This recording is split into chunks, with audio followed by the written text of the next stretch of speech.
Rozmowa dziś bardzo specjalna. Naszym gościem jest Yegor Panchenko, który mieszka w Kijowie, który jest tam w tej chwili i chcemy porozmawiać o tym, co się tam w tej chwili dzieje, w jaki sposób Yegor i jego przyjaciele pomagają innym, w jaki sposób wykorzystują to, że Yegor był wcześniej, przed wojną, trenerem kolarstwa, był sam kolarzem, cały czas jeździ na rowerze. Witam cię serdecznie, Yegor. Hello, Adam. Hello, Monica. Thank you for your time. I appreciate everything that you're doing for us. Please tell us, Yegor, where are you now? What are you doing? What is your situation I'm in Kiev right now? I'm at the apartment of my mother. I'm doing everything that I can to make the victory closer. I'm helping people. I'm inspiring people. I'm doing everything to make the people know what's happening here and to understand what do Ukrainians feel today and what we will feel tomorrow and what we will do tomorrow. Mm-hmm. So what do you feel today? I feel completely devastated after seeing the pictures from Bucha, from Gostomel, from Borodyanka, from Mariupol. My family from mother line is from village near Borodyanka. It's Nebrod, and we don't know if it's devastated completely or for some parts. We don't have even the connection with people there.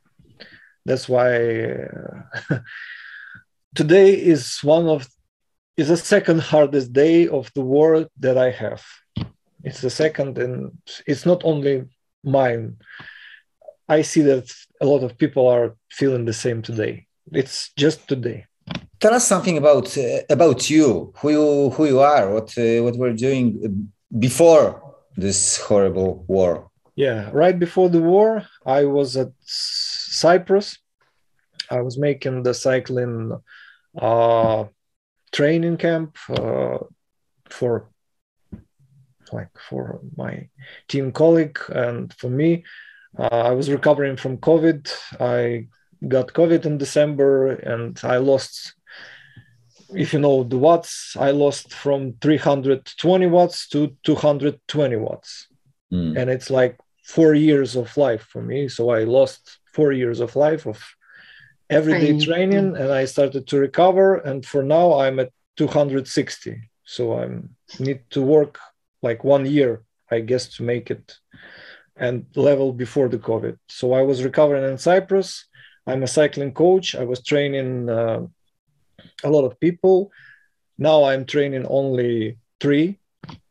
All the others are in war zone or left their home place, left their bikes, their trainers and all that stuff, and they cannot do any training. I'm trying to support them as much as I can, but I cannot reach everybody because people got their beliefs, and I'm trying to explain that now it's totally different time and we need to be different. We need to make difference and we need to act today and be very wise, because if we will not be wise, we will lose this war.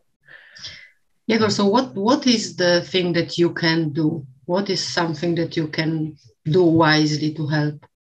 Of course, first thing from what started my mission is my friend asked me to help his grandmother. It's 91. She's 91 years old and she's living like 10 buildings far from me. So it's not so far. And I took the food which I bought for my family from the store. My mother cooked borscht and I took it and I bring it to her. She was crying. She was very scared. It was 3rd day of war. She was at her apartment for 3 days without any contact with people.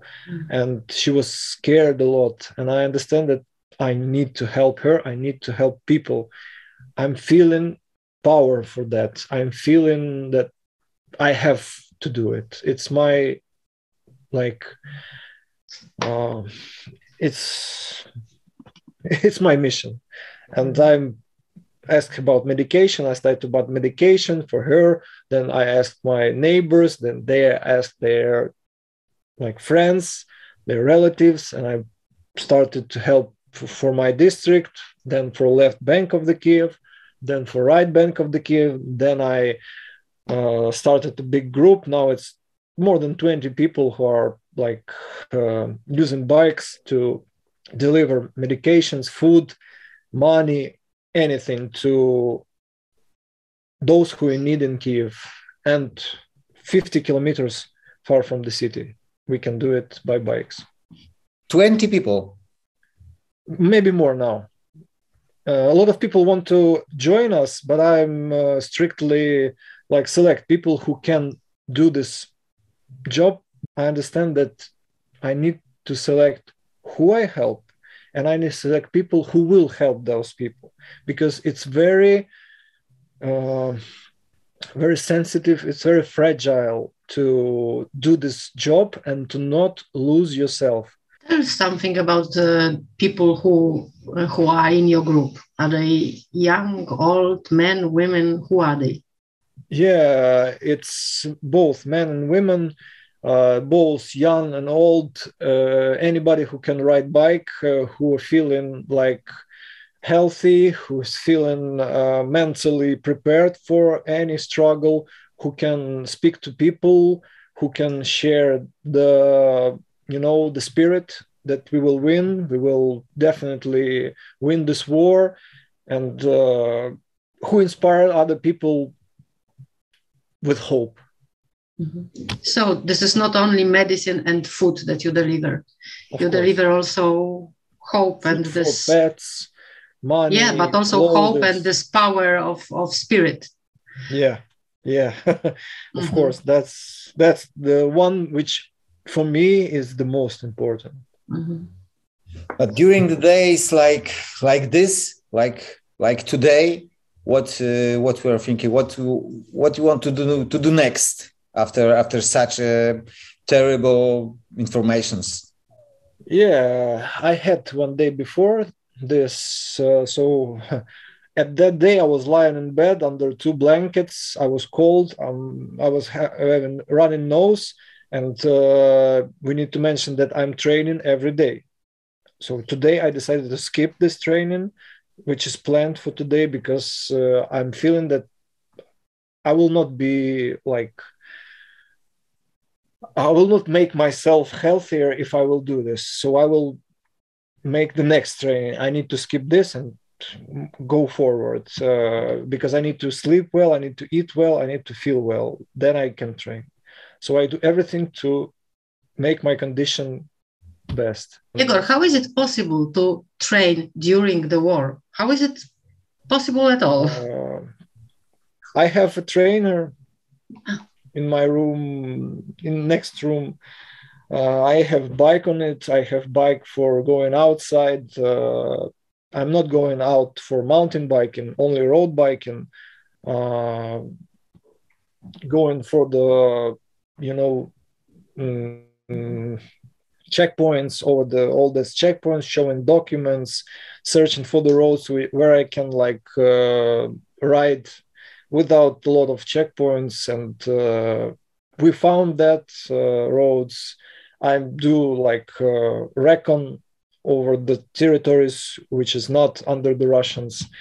And I found that, and we started to train last week. I organized first training with group, and we make it perfect. We just show documents for checkpoints for soldiers, and they let us go. We explained who we are, what we are doing. Guys are also volunteers, and some were sitting in the bomb shelters for that time. And I do a lot of work to explain to people that it's you don't have to be in shelter for 24/7, because you will lose your mind, you will lose your spirit, and you will have trauma for all your life. You need to understand that. You need to be strong. That's the only thing. Are you scared or no? I was scared. I was scared for first half an hour after the missiles hit the brewery. It's like 10 kilometers from my house. No. I was feeling it with trembling of my windows, of the walls, of the everything. It was real missile strike with the smoke, black smoke with fire and all that stuff. First half an hour I was scared, but you know, I'm cyclist in big city. I'm managing all that risks every day. When I go out on a bike, actually I go out for a war. Cars hit me in 60 kilometers per hour. I survived that. I know what is it. I've been in ambulance a lot of times, so I know how to manage the stress. That's why I took myself strictly and move forward. What can we do to support you? What kind of support do you need? Actually, you can do a lot. First thing which you are doing now is you're talking to me and spreading my story to the people who watch you. It's very important because I share my thoughts, my emotions, my anything you want, I can share it with you. So it's not a problem. People need to see who Ukrainians are, who we were, and who we will be after this, because I'm thinking about who I will be after this. Second thing, you can, of course, donate money to the funds, to the big funds, small funds, anything. But you need to do it with wisdom, because if you are like not like military accepting person, okay, give your funds to people who helping like me, just grannies or cats and dogs, and for pets, and for homeless people who suffered from missile strikes. Okay, if you like want to like make the war real for future, then of course support army, because without army we will be dead. Without anti-air missile defense system, I will be dead. My friend, when we were going on training, my friend was riding like 5 minutes before he reached me. He saw the rocket, which was flying maybe 100 meters above him with all that sound. And he was so scared that he almost jumped off his bike. He was completely scared. And he was speaking with the opposite language about this. And I know what he feels. And of course, support our army. I know that you are doing a lot. I know that all the stuff, please close the sky. I know the sky is closed as much as it could be, because if it like if it would not be closed, we will be dead, definitely. So this please help our people who are like going to your country for stay after they left their homes. But I'm sorry for those people who cannot act themselves like me, like brave guys, you know. I know that people are devastated, they're scared, they're like preparing for the Third World War, for nuclear missile launches. I know they are scared. Okay, try to give them hope. Is there anything specific? Is there, for example, you mentioned the funds also. Is there any fund that you are using, that any way that we could support you and your group? Okay, I explain what I'm doing. I'm receiving money from all the world, now from Netherlands, because they published 3 or 4 articles about me and my mission. and I support directly people who I know or who knows those people who I know, because there was a lot of accident in my life that somebody cheated me for money.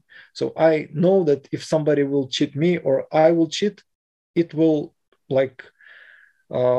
move the victory farther, not closer. So I need to check everything.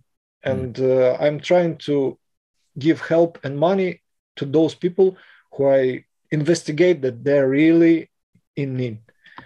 For those funds that not some funds got millions of dollars. So why do people need to send 500 grivnas, 20 euro to that fund? It would not change a lot, but it could change a lot for those people who can't buy food for themselves. That's exactly why I am asking, because I also believe that it's very important to help through the big foundations or something like that, but doing things in your neighborhood like you do, helping the people you know or who are your neighbors is also very important. Please tell me, what is the name of your group? I have a chat, which was the first name which I typed in. It was Left Bank Volunteers, because I'm living in left bank of the Kiev, of the Dnieper River, and I started with left bank. Then when I got people from the right bank, I renamed it to Volunteer of Kiev. So it's Volunteers of Kiev. I didn't give it specific title because it's not the time for making titles, I think. It's just Volunteers of Kiev. Tell us what's the situation in Kiev right now, today? Today it's much more calm, because maybe for 4 days we are not hearing the explosions all the day. Because before, for 1 month, we were hearing them every 10 minutes. Something was exploding, something were firing, and it was oh my God. I'm getting used to it, but of course it's a stress. And now just maybe guys are learning to shoot. Just civilians joining this territory defense. They're learning to shoot maybe 500 meters from my home, so I can hear the sound of gunshots. Do you know that now it's calmer, definitely. Let's hope it will stay like this. But do you know that we have a lot of Ukrainian cyclists now in Poland? Yeah, I'm following the Ukrainian Federation page. I was not telling who I am a lot, but I'm a part of that. Of course, I know the situation with our cyclists, and I'm very grateful for everything that Poland doing for us.